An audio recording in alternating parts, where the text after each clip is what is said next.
The Xbox and Bethesda Game Showcase has come and gone, and it certainly did not disappoint, hitting us with brand new game announcements, a closer look at their upcoming slate, and back-to-back games.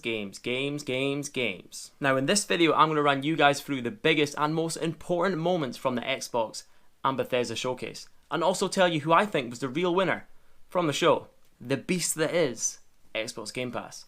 But first, roll the damn intro.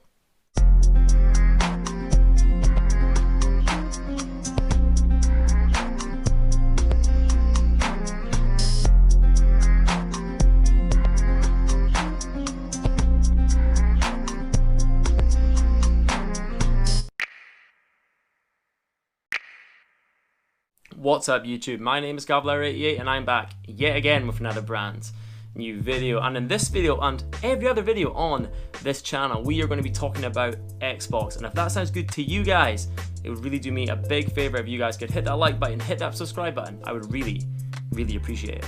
The first ever Xbox and Bethesda showcase kicked off in the most hype way ever, giving the people what they want, their first real look at Starfield, the eagerly awaited next game from the minds behind Fallout and the Elder Scrolls, releasing on the 11th of November 2022 and exclusive to Xbox. Firstly, what an awesome way to kick things off. But what I found most cool about this is that it wasn't a Microsoft face that opened the show. It wasn't Phil Spencer, it wasn't Matt Booty, it wasn't Sarah Bond, it was Todd Howard. This further emphasizes the point that this really is an Xbox and Bethesda showcase. This isn't Xbox and their new studios. This really is a partnership. Following this, Sarah Bond took to the stage announcing that we will be seeing 30 games at today's showcase, 27 of which will be releasing day one into Game Pass. And from then on out, it was just game trailer after game trailer, announcement after announcement, punching us in the face with all the good stuff.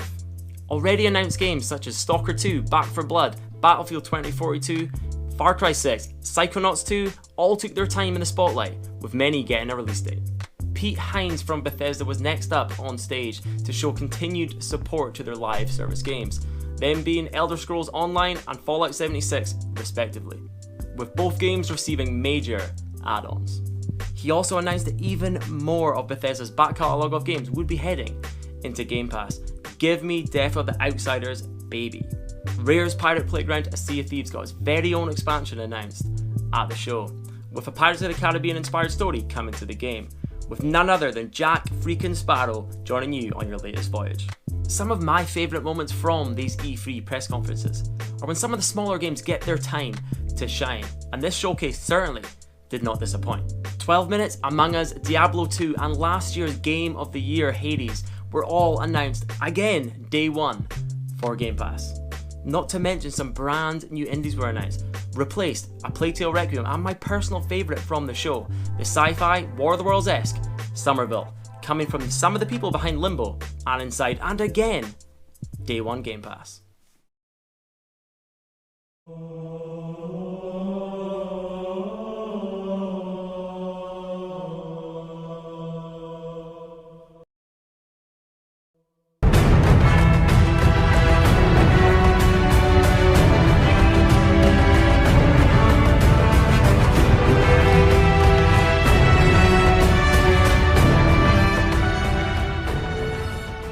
Halo Infinite had a great showing, with a short story trailer followed by a crazily impressive looking multiplayer montage, and my god, that grappling hook looks sick. This was an extremely important moment from the show.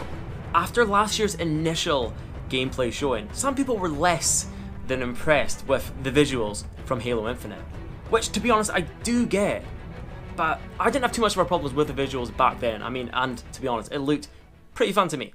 But to see the positivity shown towards Halo after the showing, it was great.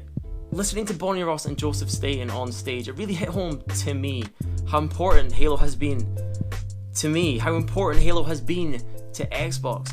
And with the multiplayer being free to play for the first time ever, I feel Halo Infinite has the biggest opportunity ever to be the biggest Halo ever. Contraband, an open world co-op heist adventure set in the 70s coming from Avalanche Studios, was announced to be coming exclusive to Xbox.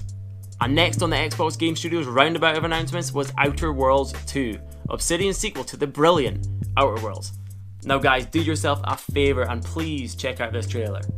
It's hilarious. Forza Horizon 5 set in sunny Mexico was another highlight from this ridiculous showcase. This industry-leading racer coming from Playground Games is sure to be another hit, and as always it looks stunning. And if it plays as good as the previous games, then we're in for another treat. Forza Horizon is just one of them games that just feels right. If you could bottle up what makes a game fun to play, if you could bottle up happiness and pour it into a game, you get Forza Horizon. Rounding off the show, we had Big Papa Phil Spencer once again reminding us that we have seen 30 games, 27 of which will be releasing day one into Game Pass. He also showed us a roadmap of games set to release on Xbox over the coming months and into next year. And I've got to take a moment right here to say to you guys how impressive this really is. I mean, I've been sick to death over the past few years the narrative that Xbox doesn't have the games. And while this tag was certainly deserved to a certain extent, we've seen Xbox building, we've seen them in the shadows building, getting this studio, announcing these games, and to see it finally click into gear, to see this roadmap, to see other things coming in the future, it's good to see this notion finally put to bed. And then just as Phil was finishing up, he had one more thing. Redfall, an open world vampire hunting epic coming from Arcane, which you can play either solo or in co-op, closed the show with a mood-setting trailer which, to be honest, I didn't love. I felt it was a little lackluster ending to what was an awesome showcase. But again, it was amazing to see another Xbox exclusive announced at the show. It was also extremely cool to see another Bethesda studio, Arcane, closing the show. So not only did we open with Starfield from Bethesda, but we closed with another Bethesda studio, which again shows the partnership being so strong between Xbox and Bethesda. What makes the showcase even more mind-blowing to me is that despite seeing 30 games, many of which coming from Xbox's very own studios, we saw nothing from Perfect Dark, Avowed, Everwild, Hellblade. Nothing from Turn 10 Studios, nothing from Compulsion, nothing from the Coalition, and that's just what I can think of right now. Xbox Game Studios is huge. Xbox has the games. Now, as I mentioned at the beginning of this video, the real winner, the real star of this showcase has to be Xbox Game Pass. 27 out of the 30 games shown today are releasing day one into the service. The value is just insane. Halo Infinite, Back 4 Blood, Forza Horizon 5, Flight Simulator, 12 Minutes, Psychonauts 2, Hades, Shredders, and that's just what I can think of off the top of my head. And I'm not even including games that were previously announced for Game Pass already. It's crazy. The gaming console wars have long raged, and for the longest time the heaviest artillery of all have been the exclusives. And when it comes to that, Xbox has plenty rounds in the chambers, these days anyway. But their biggest exclusive, their biggest bomb of all, isn't even a game at all. It's the beast that is Xbox Game Pass. But guys, what do you think about the Xbox and Bethesda showcase? Have you watched it yet? Do you think it deserves the hype? What do you think about Xbox Game Pass? Remember to let me know in the comments below. But that's it guys, that's the video. Thanks so much for watching. If you did enjoy this video, it'd mean a lot to me if you could like, subscribe, all the good stuff. I would really appreciate it. But anyway guys, until the next time, I'll catch us.